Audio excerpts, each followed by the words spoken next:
Given an organization having 10 members, in how many ways can a committee of 3 be formed? I'll repeat. Given in an organization with 10 members, in how many ways can a committee of 3 be formed? Timer starts now.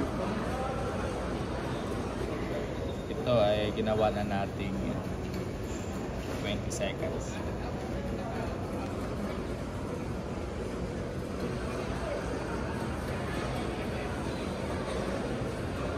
Okay, 4 seconds. Time is up. Here's your answer. Mamaya ka, kuya. Si CY muna. CY. Nakatama yung 120. 120, kuya. 6. 6. Good answer is 120. 120 si CY na doon. Last.